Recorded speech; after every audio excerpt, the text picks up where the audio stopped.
Last episode में हमने देखा था कि गोवॉन डोई की कलाई पकड़ता है और वो देखता है कि उसका सिंबल डोई की कलाई पर आ जाता है। ये देखकर वो काफी चौंकाता है और कहता है कि तुमने मेरे साथ क्या किया। साथ ही डोई उससे पूछती है आखिर तुम हो कौन, और तभी डोई गोवॉन की बाहों में बेहोश हो जाती है। फिर हम डोई को हॉस्पिटल में देखते हैं।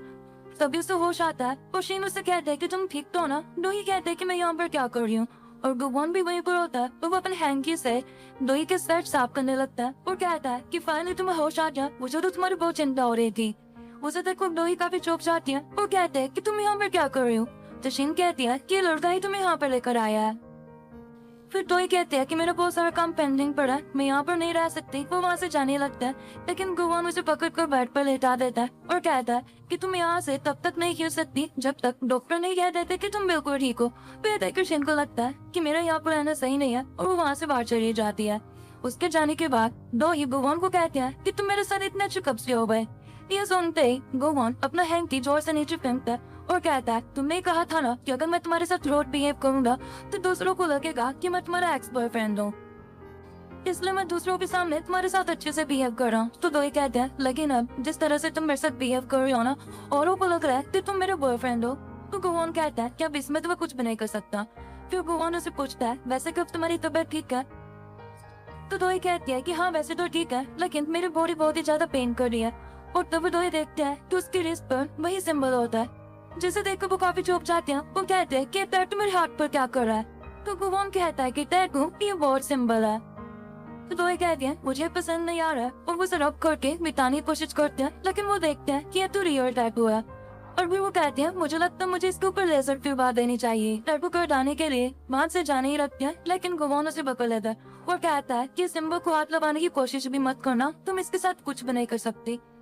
तो डोई कहती है कि तुम्हें इससे क्या लेना देना, ये कलाई मेरी है, टैटू मेरा है, मैं इसके साथ कुछ भी कहूँ तुम्हें क्या फर्क पड़ता है। तो गोवॉन कहता है बेशक ये कलाई तुम्हारी है, लेकिन ये टैटू मेरा है।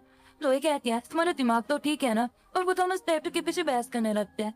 तो डोई कहती है कि अगर तुमने मेरा हाथ नहीं छोड़ा तो फिर देखना मैं क्या करूंगी, लेकिन गोवॉन इसका हाथ नहीं छोड़ता।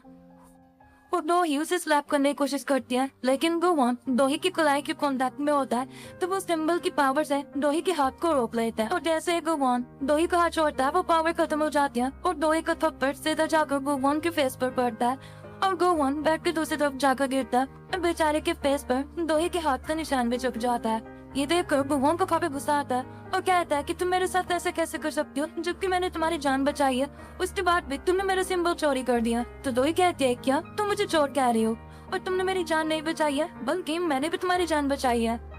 अगर मैंने तुम्हें पानी से बाहर नहीं निकाला होता वहाँ पर बड़ी बड़ी मछलियाँ तुम्हें खा रही होती। और तभी वहाँ पर डॉक्टर्स आ जाते हैं और वो डोई से पूछते हैं कि अब तुम कैसे फील कर रही हो। तो डोई कहते हैं कि पहले से बेटर हूँ। और फिर उसके बाद वहाँ पर इंस्पेक्टर्स आता है और वो डोई को कहता है कि जिसने आपके ऊपर अटैक करने की कोशिश किया हम उसे पकड़ने की कोशिश कर रहे हैं। फिर गोवॉन कहता है कि अभी मुझे कुछ काम है, मैं तुमसे बाद में मिलता हूँ, और गोवॉन वहाँ से चला जाता है।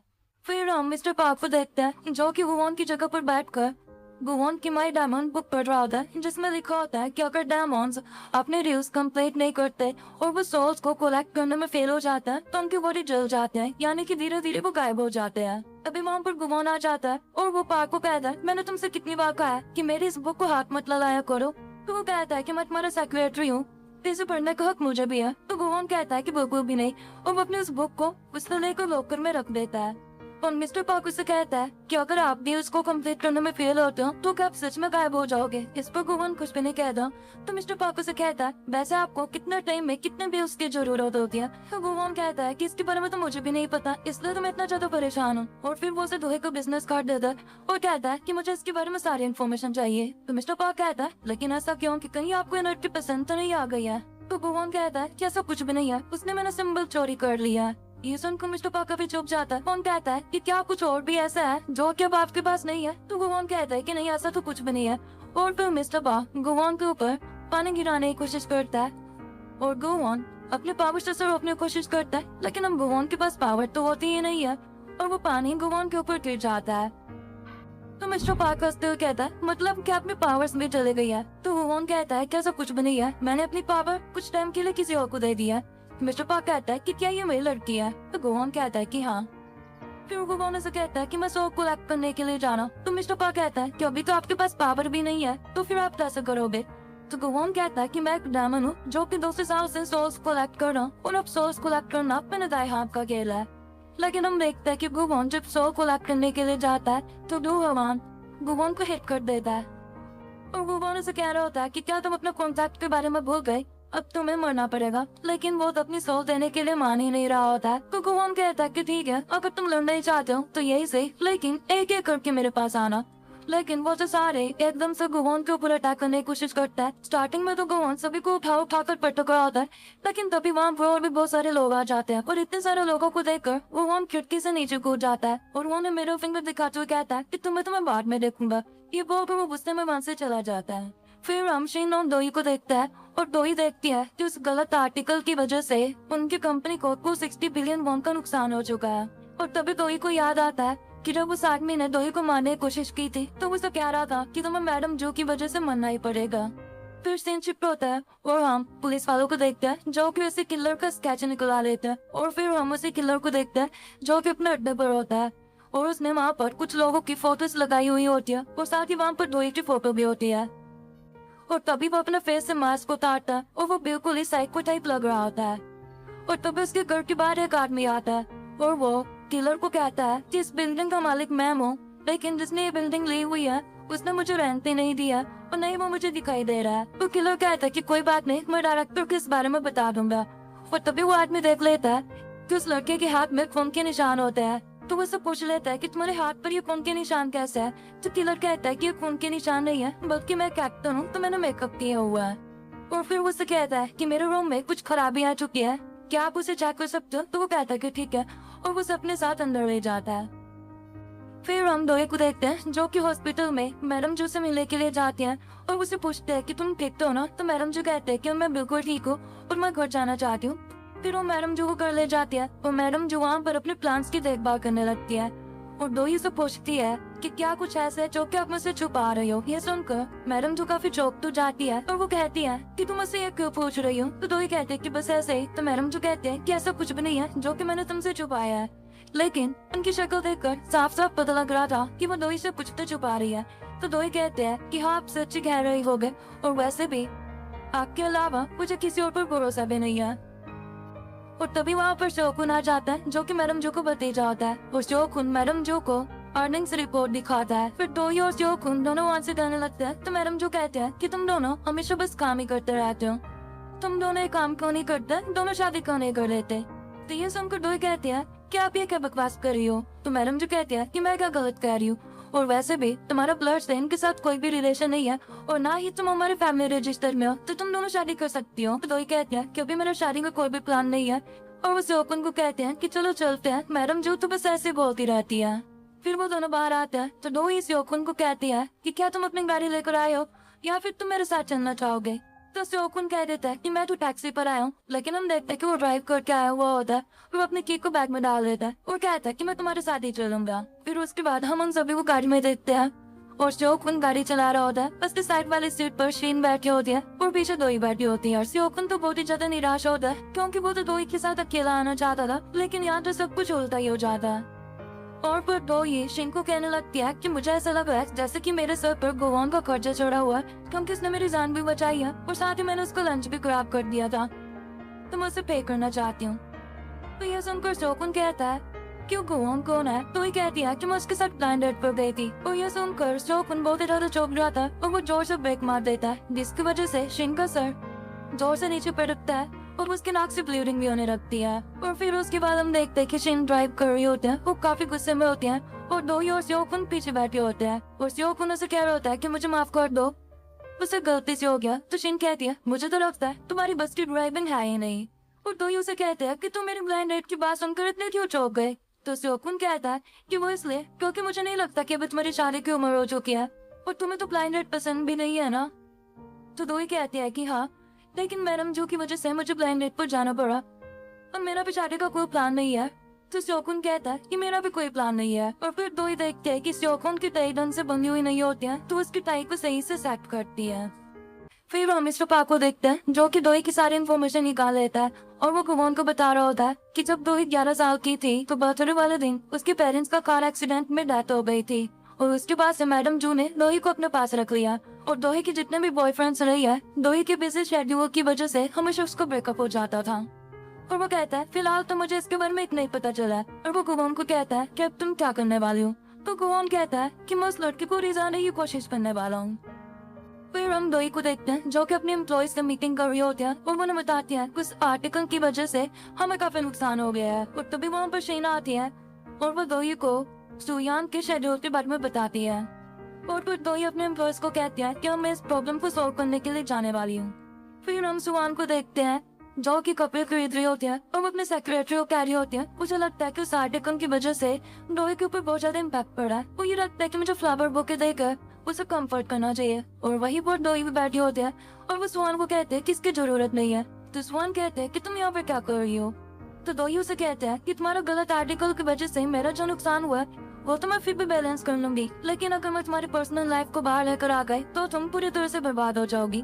तो सुहान कहते हैं कि तुम किस बारे में बात कर रही हो। तो दोही उसे कहते हैं कि तुम्हें क्या लगता है कि सिर्फ तुमने मेरे ऊपर नजर रखी हुई है, तुमसे ज्यादा तो मैंने तुम्हारे ऊपर नजर रखी हुई है। और उसे कुछ फोटोज दिखाते हैं जिसमें सुहान किसी लड़के को किस कर रही होती है। तो दोही उसे कहते हैं कि ऐसा नहीं है कि किसी से प्यार करना गलत है, लेकिन पब्लिकली ये सब कुछ करना तो गलत ही है ना। और सोचो अगर ये फोटोज बाहर आ गई तो तुम्हारा क्या ही होगा, और अगर मैंने इसके बारे में मैडम जो को बता दिया तो फिर क्या। तो सुहान कहते हैं कि इसके बारे में किसी को बताने की भी कोशिश मत करना। और वो कहते हैं कि क्या तुम मुझे यहाँ पर ब्लैकमेल करने के लिए आई हो। तो दोही कहते हैं कि बस यही समझ लो। और वो कहते हैं कि जो आर्टिकल तुमने पोस्ट किया है अब तुम्हें उसे ठीक करना पड़ेगा, और अगर तुमने ये सब कुछ सही नहीं किया तो कुछ दिन बाद तुम्हें ये फोटोज सोशल मीडिया पर देखने को मिलेगी। ये बोलकर दोही वहाँ से चली जाती है। फिर हम मैडम जो को देखते हैं जो कि एक आदमी से मिलने के लिए आई हुई होती है और उसे कह रही होती है कि क्या मैं हेल में जाने वाली हूँ या फिर हेवन में। और मुझे लगता है कि दोही मुझे कभी भी माफ नहीं करेगी। तो वो आदमी मैडम जो को कहता है कि मुझे लगता है कि आपको दोही को सब कुछ सच सच बता देना चाहिए, और उसे सब कुछ सच बताने के बाद आप थोड़ा फ्रीली फील करोगे। और तभी हमें एक पास्ट सीन दिखाया जाता है जहाँ पर हम मैडम जो को देखते हैं उसके सामने गाड़ी होती है और तभी वो गाड़ी ब्लास्ट हो जाती है। और उस ब्लास्ट की वजह से मैडम जो दो जाकर गिरती है और उसी की वजह से मैडम जो के घुटने पर चोट लगती है। फिर हम मिस्टर पा को देखते हैं जो कि खुद से कह रहा होता है कि मुझे अपने सर गुवान के ऊपर पूरा भरोसा करना पड़ेगा। और तभी वो अपने पास्ट सीन को याद करता है जिसमें कि उसने एक छोटे से रेस्टोरेंट चलाया हुआ होता है, लेकिन वो ढंग से चल नहीं रहा होता है तो उसे बंद कर देता है। और तभी वहाँ पर गुवान उसे डील करने के लिए आता है। तभी उसे याद आता है कि उसने तो पहले भी गुवान के साथ डील की हुई थी, और उस डील की वजह से मिस्टर पार्क कभी भूखा तो नहीं रहा, लेकिन गुवान ने उसे कहा था कि 10 साल बाद तुम हेल में जाने वाले हो। और उस डील के बाद से मिस्टर पार्क को हेल के सपने आने लगे थे जिसमें वो देखता है कि हेल से बदतर जगह तो कोई हुई नहीं है। और ये याद करने के बाद वो गुवान को कहता है कि क्या तुम्हें पता भी है कि उस डील के बाद मेरी लाइफ पूरी तरह से खराब हो गई है, हेल के सपने मेरे पीछे ही नहीं छोड़ रहा। और वो गुवान को मारने लगता है। फिर सीन % में शिफ्ट होता है और मिस्टर पार्क खुद से ही कह रहा होता है कि गुवान की कलाई का सिंबल उस लड़की के हाथ पर आ चुका है और अब उसके पास पावर भी नहीं है तो क्या ही करेगा। और तभी वहाँ पर उसके पीछे से गायन भी आ जाते हैं जो कि उसकी बातें सुन लेते हैं और कहते हैं कि तुम्हारे कहने का क्या मतलब है, मुझे सब कुछ बताओ। फिर हम दोही को देखते हैं और उसके पास गुवान का कॉल आती है और गुवान उसे कहता है कि उस एक्सीडेंट के बाद से मेरी तबीयत बिल्कुल भी ठीक नहीं है तो मैं तुमसे मिलना चाहता हूँ। तो दोही कहती है कि ठीक है। फिर दोही गुवान को वेट कर रही होती है और तभी गुवान सामने से हीरो की तरह एंड्रॉय लेता है और उसे देखकर दोही उसे देखती रह जाती है। और दोही उसे कहते हैं तुमने तो कहा था कि तुम्हारी तबीयत ठीक नहीं है, लेकिन तुम तो बहुत ही ज्यादा ग्रो कर रही हो। तो गुवान कहता है कि क्या मैं सच में ग्रो कर रहा हूँ। फिर दोही उसे कहता है कि तुमने मेरी जान बचाई थी और मैंने तुम्हारा लंच भी खराब कर दिया है, तो उसके लिए मैं तुम्हें कुछ पे करना चाहती हूँ क्योंकि मैं किसी का भी कर्जा अपने सर पर नहीं रख सकती। तो गुवान कहता है कि मुझे इसकी जरूरत नहीं है, मैंने तुम्हें ये पहले ही कह दिया था। फिर गुवान उसे कहता है तो उस एक्सीडेंट के बाद से मैं पूरी तरह से चेंज हो गया हूँ, मुझे नहीं पता कि मेरे साथ क्या हो रहा है। तो दोही कहते हैं तो फिर इसमें मैं क्या कर सकती हूँ। तो गुवान कहता है कि तुम ही मुझे इस प्रॉब्लम से बाहर लेकर आ सकती हो क्योंकि ये सब कुछ तुम्हारी वजह से ही हुआ है। फिर गुवान दोही को अपने साथ गाड़ी में ले जाता है। फिर गुवान उसकी कलाई पकड़ता है, तो जैसे ही गुवान उसके कलाई के यन की सिंबल के कांटेक्ट में आता है गुवान के अंदर पावर आ जाती है और वो गाड़ी को फुल स्पीड में भगा लेता है। फिर हम बुहान को देखते हैं जिसके सो लेने के लिए बुहान उसके पास गया था और बुहान के पास गुवान का वही कॉन्ट्रैक्ट भी होता है जिसे कि वो फेंक देता है। और तभी वहाँ पर गुवान अपनी गाड़ी लेकर आ जाता है और वो बुहान को कहता है कि अब तो तुम गए, और गुवान अपनी पावर से बुहान के ऊपर शूट कर देता है और वहाँ से चला जाता है। और फिर हम देखते हैं कि गुआन मर जाता है, मतलब कि गुआन उसे उसकी सो ले लेता है और साथ ही वो कॉन्ट्रैक्ट भी जल जाता है और जो उसकी लाइफ टाइम वॉच होती है वो भी जल जाती है। फिर गुआन दोही को नदी के किनारे पर लेकर आता है और उसके शोल्डर को टच करके कहता है, क्या तुम कुछ टाइम के लिए अपने बेब को हर्ट कर सकती हो? यह सुनकर दोही को लगता है कि शायद ये मुझे किस करने वाला है और दोही बड़े प्यार से गुआन की तरफ देख रही होती है, लेकिन गुआन दोही की तरफ देखकर स्माइल करता है और वो दोही को अपने साथ लेकर पानी में कूद जाता है क्योंकि उसे लगता है कि वो शायद पानी में अपने सिंबल को वापस ले सकता है, क्योंकि पानी में ही वो सिंबल दोही की कलाई पर गया था और वो उसे अपना सिंबल वापस लेने की कोशिश करता है। लेकिन दोही उसे किक करके जैसे कैसे ऊपर आ जाती है और फिर गुआन भी ऊपर आ जाता है, लेकिन गुआन देखता है कि इससे तो कुछ भी नहीं हुआ, वो सिंबल अभी भी दोही की कलाई पर ही होता है और दोही बहुत ही ज्यादा घबरा जाती है और वो रोने लगता है और रोते हुए गुआन को कहती है, तुम्हारा दिमाग तो ठीक है ना, तुम्हारी वजह से मैं मरने से बची हूँ। गुआन उसे शांत करने की कोशिश करता है, लेकिन दोही से चुप ही नहीं हो रही होती है और कहता है कि पता नहीं लोगों को मुझसे क्या प्रॉब्लम है, कल पे मुझे किसी ने मारने की कोशिश की थी लेकिन मुझे नहीं पता कि आखिर वो कौन था। सभी लोग हाथ धोकर मेरे पीछे पड़े हुए हैं और तुमने भी लगभग मुझे मार ही दिया था। ये सुनकर गुआन बहुत ही ज्यादा इमोशनल हो जाता है और फिर दोही गुआन के फेस पर पैसे देकर फेंकते हैं और कहते हैं कि आज के बाद कुछ अपनी शक्ल भी मत दिखाना। ये वो गुआन से चले जाते हैं और फिर गुआन गाड़ी में बैठता है, वो काफी सैड होता है और तब उसके पास मिस्टर पार्क आता है और दोही के गिराए हुए पैसे वो उठा लेता है। गुआन उसे कहता है कि तुम यहाँ पर क्या कर रहे हो? तो मिस्टर पार्क कहता है, तुमने ही मुझे दोही के ऊपर नजर रखने के लिए कहा था ना। वही हम दोही को देखते हैं जो कि टैक्सी में घर जा रही होती है और वो बहुत ही ज्यादा सैड होती है। फिर सीन शिफ्ट होता है और हम उसे किलर को देखते हैं जिसने कि दोही को मारने की कोशिश की थी और वो लॉकर में एक फोन को रखा होता है और उस फोन के वॉलपेपर पर दोही के बचपन की फोटो और उसके पेरेंट्स की फोटो होती है और हमें यह दिखाया जाता है कि पहले ये फोन ताइजुन के पास होता है और उसी किलर ने ताइजुन को मारा था और वो उस फोन को छीन लेता है और फोन को लॉकर में रखने के बाद वो वहाँ से चला जाता है और तभी वहाँ पर कोई दूसरा आदमी आकर उस फोन को अपने साथ ले जाता है। फिर हम गायम को देखते हैं जो कि दोही की पोस्ट को देख रही होता है और वो बहुत ही ज्यादा गुस्से में होती है। उसके बाद हमें एक एक करके मैडम जो की फैमिली के सभी मेंबर्स दिखाए जाते हैं जो कि दोही की दुश्मन होते हैं। फिर हम दोही को देखते हैं जो कि एक जगह पर आती है और तभी वो न्यूज सुनती है जिसमें बताया जा रहा होता है कि ताइजुन ने सुसाइड कर दिया और ये देखकर वो काफी चौंक जाती है और तभी वहाँ पर एक बाइक वाला आता है और वो दोही के ऊपर एसिड फेंक देता है, लेकिन तभी वहाँ पर गुबोन आकर दोही को बचा लेता है और इसी के साथ ही एपिसोड खत्म हो जाता है। सो गाइस, अगर आपको मेरा एक्सप्लेनेशन पसंद आई हो तो चैनल को सब्सक्राइब करिए, साथ ही बेल नोटिफिकेशन जरूर ऑन करिए ताकि मेरे चैनल से जुड़ी आपको हर एक अपडेट मिलती रहे। सो गाइस, मिलते हैं इसके नेक्स्ट पार्ट के साथ। Till then take care, bye bye.